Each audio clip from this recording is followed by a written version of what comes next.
ஆவணங்களின்படி இந்தியாவுல தினமும் சராசரியா 10,264 சாலை விபத்துகள் நடக்குது. இதுல தினமும் சுமார் 462 பேர் உயிரிழக்கிறாங்க. அப்படி நடந்த ஒரு விபத்து தான் 2021 நவம்பர் 1ஆம் தேதி இரவு கேரளாவில் உள்ள விட்டிலா பலரிவட்டம் பைபாஸ் சாலையில நடந்தது.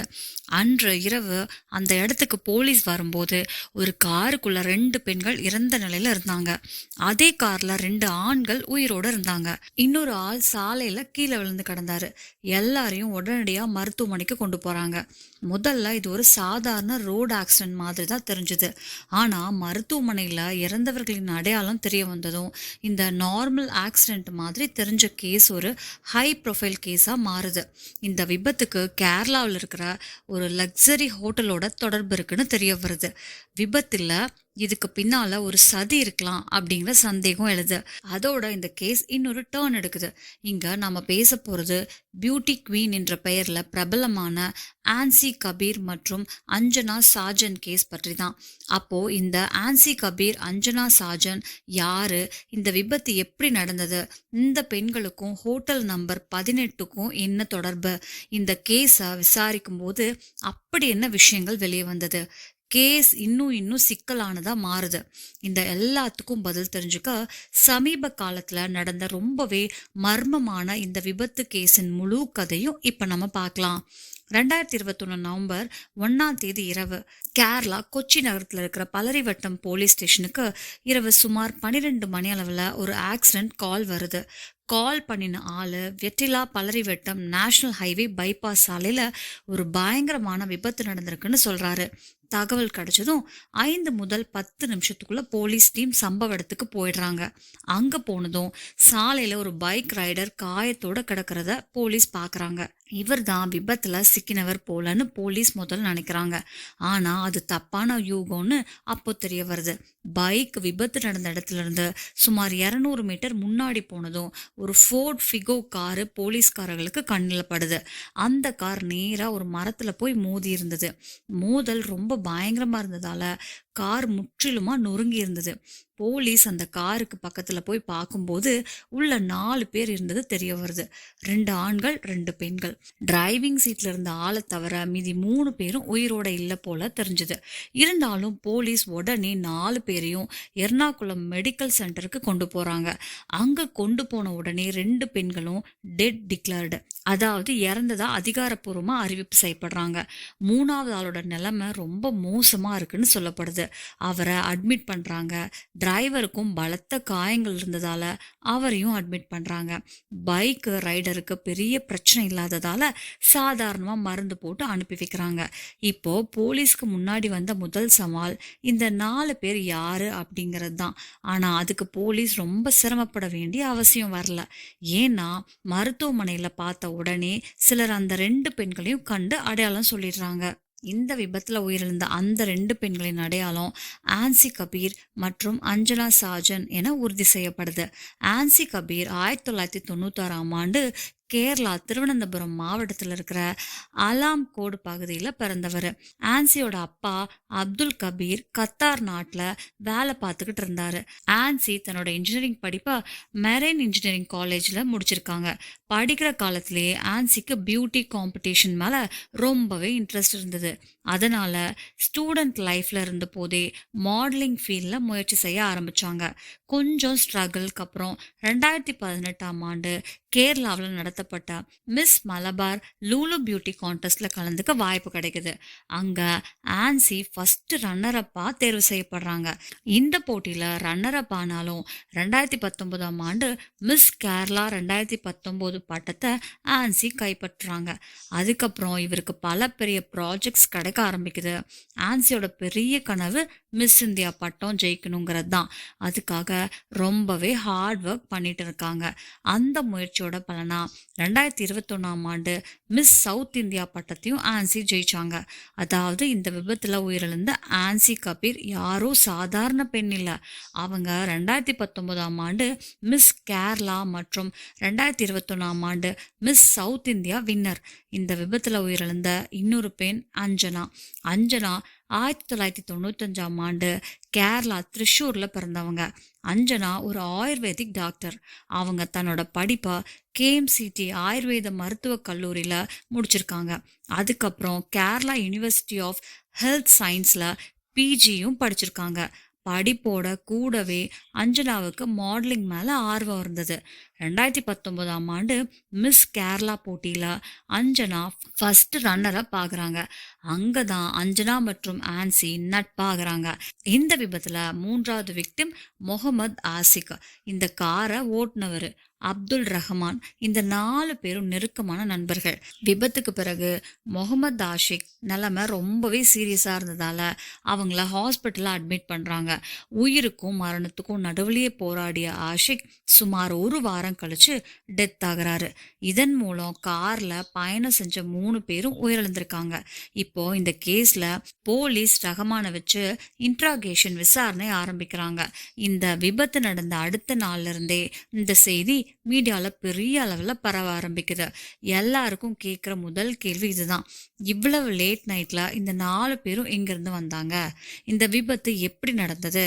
போலீஸ் இன்வெஸ்டிகேஷன்ல 1ஆம் தேதி நவம்பர் கொச்சி நகரத்தில் இருக்கிற பிரபலமான ஹோட்டல் ஒரு டிஜே பார்ட்டி நடந்திருக்குன்னு தெரிய வருது. ஆன்சி மற்றும் அஞ்சனா இருவரும் மாடலிங் ஃபீல்ட்ல இருந்ததால அடிக்கடி இப்படி பார்ட்டிகளுக்கு போவாங்க. ஹோட்டல் நம்பர் 18ல டிஜே பார்ட்டி நடக்குதுன்னு தெரிஞ்சதும் அவங்களும் அந்த பார்ட்டிக்கு போயிருக்காங்க. அந்த பார்ட்டி முடிஞ்சு அங்கிருந்து திரும்பி வரும்போது தான் இந்த விபத்து நடந்திருக்கு. இங்க வரைக்கும் போலீஸ்க்கு இந்த கேஸ்ல எந்த மர்மமான புரியாத விஷயமோ இல்ல சதி மாதிரியோ எதுவும் தெரியல. ஆனா இந்த கேஸ் வேற திசை எடுக்க ஆரம்பிக்குது. போலீஸ் விசாரணைக்காக ஹோட்டலுக்கு போனப்போ ஹோட்டல் நம்பர் 18 சொல்ல போனா அந்த ஏரியாவிலே ஒரு பிரீமியம் ஹோட்டல். ஆனா இந்த விபத்துக்கு சில நாட்களுக்கு முன்னாடியே அந்த ஹோட்டல்ல போலீஸ் ரெய்ட் நடந்திருந்தது. அப்போ ஹோட்டல் நிர்வாகம் பல ரூல்ஸ் மீறினதா கண்டுபிடிக்கப்பட்டது. அதுக்கு பிறகும் ஹோட்டல் மேல பெரிய ஆக்ஷன் எதுவும் எடுக்கப்படல. பார்ட்டிகள் தொடர்ந்து நடந்துகிட்டே இருந்தது. போலீஸ் ஹோட்டலுக்குள்ள சென்று விசாரணை பண்ணும்போது ஒரு ஷாக்கிங் விஷயம் தெரிய வருது. ஆன்சி மற்றும் அவங்களோட நண்பர்கள் பார்ட்டியில் இருந்த நேரத்துக்கான சிசிடிவி ஃபுட்டேஜ் முழுக்க மிஸ்ஸிங் ஆயிருந்தது. ரிப்போர்ட்ஸ் படி மாலை 7:30 மணி முதல் இரவு 9 மணி வரைக்கும் உள்ள சிசிடிவி ஃபுட்டேஜ் கிடைக்கல. அதே மாதிரி இரவு 12:02க்கு அப்புறமா உள்ள சிசிடிவி ஃபுட்டேஜும் மாயமா போயிருந்தது. இதை கண்டதும் போலீஸ் உடனே ஹோட்டல் மேனேஜர் மற்றும் ஹோட்டல் ஓனர் மேல விசாரணை ஆரம்பிக்கிறாங்க. முதல்ல மேனேஜரும் மற்ற ஸ்டாஃப்ஸும் சிசிடிவி ஃபுட்டேஜ் மிஸ்ஸிங் ஆகுறதுல தங்களுக்கு சம்பந்தமே இல்லைன்னு சொல்றாங்க. ஆனா போலீஸ் தங்களோட முறையில விசாரணை பண்ண ஆரம்பிச்சதும் ஹோட்டல்ல வேலை பார்த்த ஒரு ஸ்டாஃப் ஒரு முக்கியமான தகவலை வெளிப்படுத்துறாங்க.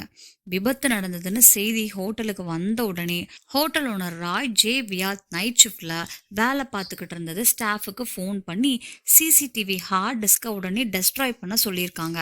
அவங்க சொன்னதுபடி 2 ஸ்டாஃப்ஸும் அந்த ஹார்ட் டிஸ்க் எடுத்து அருகில் இருந்த லேக்ல போட்டு விடதா சொல்றாங்க. அப்போ எல்லாருக்குள்ள ஒரே ஒரு கேள்விதான்: அந்த இரவு ஹோட்டல் நம்பர் 18ல அப்படின்னு நடந்தது? ஆக்சிடென்ட் நடந்த செய்தி வந்த உடனே ஏன் சிசிடிவி ஃபுட்டேஜ் அளிக்கப்பட்டது? இந்த கேள்விகளுக்கு பதில் தெரிஞ்சுக்க லேக்ல வீசப்பட்ட அந்த ஹார்ட் டிஸ்கை மீட்டெடுக்க வேண்டிய நிலை உருவாகுது. அதனால கேரளா போலீஸ் சார்பா கோஸ்ட் கார்டு மற்றும் ப்ரொஃபஷனல் டிரைவர்ஸ் உதவியோட அந்த ஹார்ட் டிஸ்கை தேடும் பணி ஆரம்பிக்கப்பட்டது. ஹார்ட் டிஸ்கை கண்டுபிடிக்க சோனார் டெக்னாலஜியும் பயன்படுத்தி தேடுறாங்க.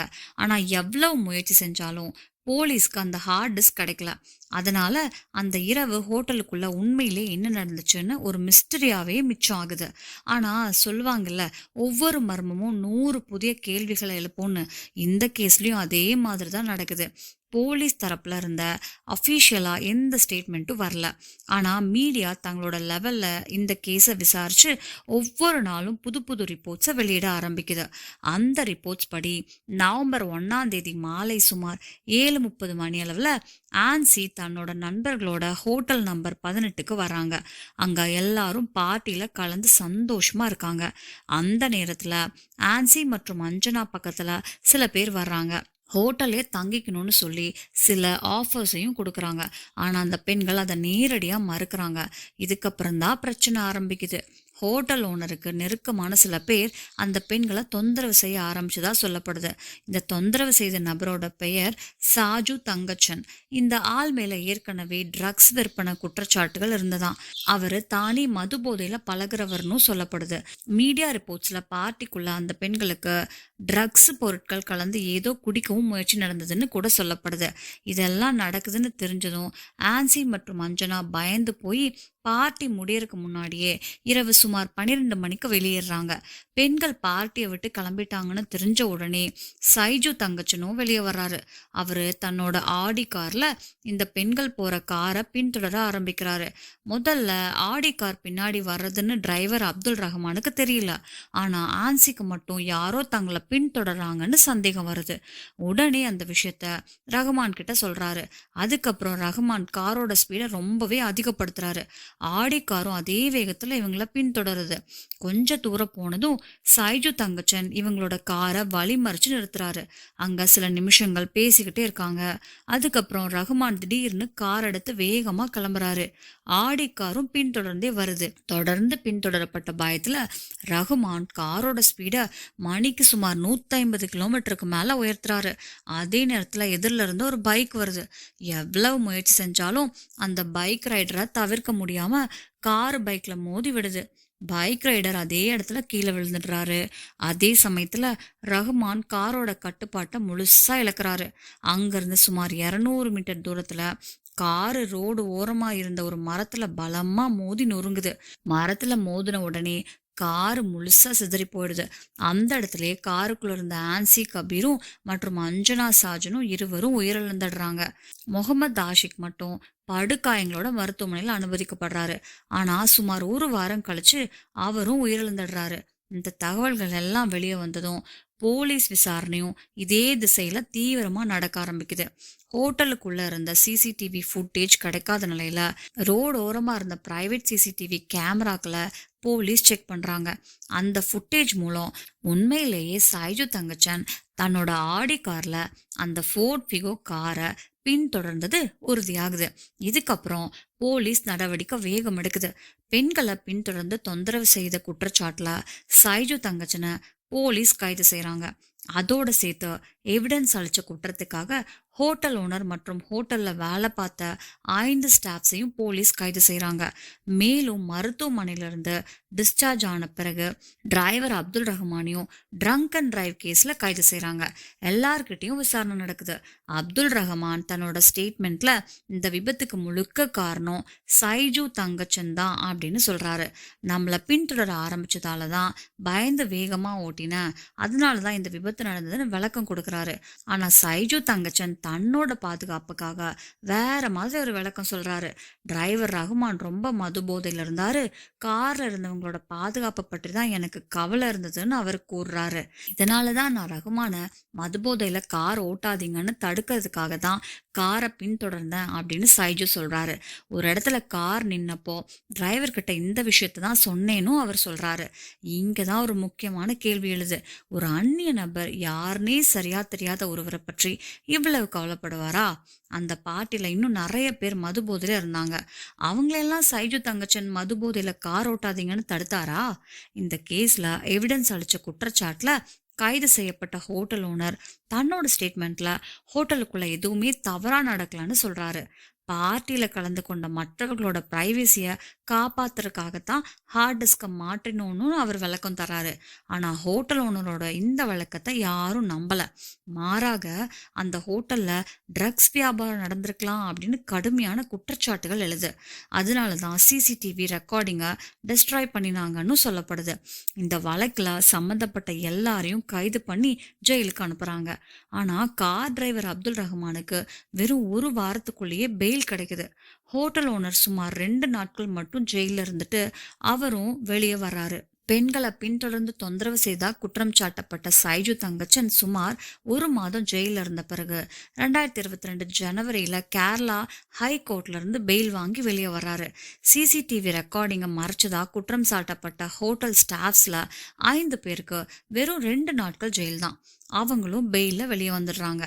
இவ்வளவு சீக்கிரம் எல்லாரும் ஜெயில இருந்து வெளியே வந்ததால பொதுமக்களுக்குள்ள கோபம் அதிகரிக்க ஆரம்பிக்குது. கேரளால நிறைய பேரு அஞ்சனா மற்றும் ஆன்சிக்கு நீதி கேட்டு சாலைகள்ல இறங்குறாங்க. பாதிக்கப்பட்ட குடும்பத்தினர் இந்த கேஸ சிபிஐ விசாரணைக்கு ஒப்படைக்கணும்னு கோரிக்கை வைக்கிறாங்க. ஆனா அந்த கோரிக்கைக்கு எந்த நடவடிக்கையும் எடுக்கப்படல. இந்த முழு சம்பவத்துல போலீஸ் பெரிய அளவுல எவிடன்ஸ் கண்டுபிடிக்க முடியல. இந்த விபத்துக்கு காரணம்னு சொல்லப்படுற ஹோட்டல் ஓனர் மற்றும் சாய்ஜு தங்கச்சனுக்கு இதுவரைக்கும் எந்த தண்டனையும் கிடைக்கல.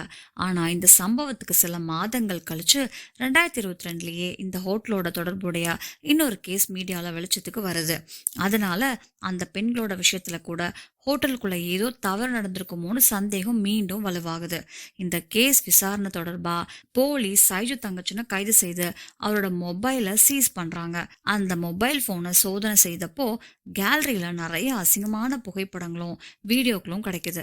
அந்த புகைப்படங்கள்ல வீடியோக்கள்லயும் ஹோட்டல் நம்பர் 18க்குள்ள சைஜு தங்கச்சன் சில பெண்களுக்கு ட்ரக்ஸையும் போதைப் பொருட்களையும் கொடுத்துக்கிட்டு அவங்க மேல கட்டாயம் செய்யற மாதிரி காட்சிகள் இருக்குன்னு சொல்லப்படுது. இந்த நிலையில போலீஸ் எவ்வளவு முயற்சி செஞ்சாலும் சாய்ஜு தங்கச்சன் அல்லது ஹோட்டல் ஓனர் மீது நேரடியா எந்த நடவடிக்கையும் எடுக்க முடியாத சூழ்நிலை உருவாகுது. காரணம், போலீஸ்க்கு கையில எந்த திடமான ஆதாரமும் நேரடி புகாரும் இல்லை. அதனால போலீஸ் பொதுமக்கள் கிட்ட ஒரு வேண்டுகோள் வைக்கிறாங்க. சைஜு தங்கச்சன் யாரையாவது பார்த்திருந்தா அவங்க நேரா போலீஸ் ஸ்டேஷன்ல புகார் கொடுக்கணும். போலீஸ் கண்டிப்பா நடவடிக்கை எடுப்போம்னு சொல்றாங்க. ஆனா ஆரம்பத்துல சில காலம் வரைக்கும் யாருமே இந்த விஷயத்துல முன் வரல. எல்லாரும் பயந்துட்டாங்கன்னு சொல்லலாம். ஆனா சில மாதங்கள் கழிச்சு ஒரு பெண் போலீஸ் கிட்ட புகார் கொடுக்க வர்றாங்க. அவர் சொல்றதுபடி அவரோட மகள் இந்த ஹோட்டல்ல நடந்த ஒரு பார்ட்டில கலந்து கொண்டிருக்காங்களாம். அந்த பார்ட்டில அந்த பெண்ணுக்கு மதுபோதையூட்டும் மருந்து கொடுத்து முதல்ல மயக்கம் அடைய செஞ்சுட்டு அதுக்கப்புறம் ரூமுக்குள்ள கூட்டிட்டு போய் அவங்க மேல கட்டாயம் செய்ததா அந்த அம்மா குற்றம் சாட்டுறாங்க. இந்த பெண் முன்னாடி வந்ததும் இன்னும் சில பெண்களும் இதே மாதிரி புகார்களோட முன் வர ஆரம்பிக்கிறாங்க. அந்த புகார்களின்படி இந்த எல்லா சம்பவங்களிலும் ஹோட்டல் ஓனர் ராய் வியாத் நேரடியா சம்பந்தப்பட்டிருந்ததா குற்றம் சாட்டப்படுது. இதையடுத்து போலீஸ் ஒரு புதிய எஃப்ஐஆர் பதிவு செய்யறாங்க. சாய்ஜு தங்கச்சன் மற்றும் ஹோட்டல் ஓனர் இருவர் மேலேயும் போக்சோ ஆக்ட் கீழே வழக்கு பதிவு செய்யப்பட்டது. இருவரையும் கைது செஞ்சு ஜெயிலுக்கு அனுப்புறாங்க. சில மாதங்கள் இருவரும் ஜெயிலே இருக்காங்க. ஆனா பின்னாடி கோர்ட்ல இருந்து பெயில் கிடைச்ச பிறகு இப்ப இருவரும் வெளியே தான் இருக்காங்க. இந்த எல்லா குற்றச்சாட்டுகளும் வெளியே வந்ததுக்கு அப்புறம் அந்த இரவு ஹோட்டல்ல ஆன்சி மற்றும் அஞ்சனா மேலேயும் ஹோட்டல் ஓனர் மற்றும் அவங்க ஆட்கள் தவறான நோக்கத்தோட ஹோட்டல்ல தங்க சொல்லி அழுத்தம் கொடுத்துருக்கணும்னு சந்தேகம் வலுவாகுது. பெண்கள் அதை மறுத்ததால அவங்கள பின்தொடர்ந்திருக்காங்க. அதோட முடிவு தான் அந்த விபத்து. அதுல 2 பெண்களோட உயிரும் போச்சுன்னு மக்கள் நம்ப ஆரம்பிக்கிறாங்க. இந்த அடிப்படையில குற்றம் சாட்டப்பட்டவர்கள் மேல கொலை பிரிவுகள் கீழ் கூட வழக்கு பதிவு செய்யணும்னு கோரிக்கைகள் எழுது. ஆனா போலீஸ் இன்வெஸ்டிகேஷன்ல எந்த திடமான ஆதாரமும் கிடைக்காததால பெரிய அளவுல நடவடிக்கை எடுக்க முடியாம போயிடுது. இந்த வழக்கு இன்னும் கோர்ட்ல தான் நடந்து கொண்டிருக்கிறது. இப்போ இந்த முழு சம்பவம் பற்றி நீங்க என்ன நினைக்கிறீங்க? இந்த கேஸ்ல உண்மையிலேயே பெரிய குற்றவாளி யாரு? கமெண்ட் பாக்ஸ்ல உங்க கருத்தை கண்டிப்பா பகிருங்க. உங்களுக்கு இந்த வீடியோ பிடிச்சிருந்தா லைக் பண்ணி ஷேர் பண்ணுங்க. இப்போ வரைக்கும் அன்சால்வ்டு இன்வெஸ்டிகேஷன் சேனலை சப்ஸ்கிரைப் பண்ணலன்னா உடனே சப்ஸ்கிரைப் பண்ணி பெல் ஐக்கானையும் அழுத்துங்க. இதே மாதிரி கிரைம் உலகத்தோட உண்மை கதைகளுக்காக எங்களோடய தொடர்ந்து இருந்துருங்க. நன்றி.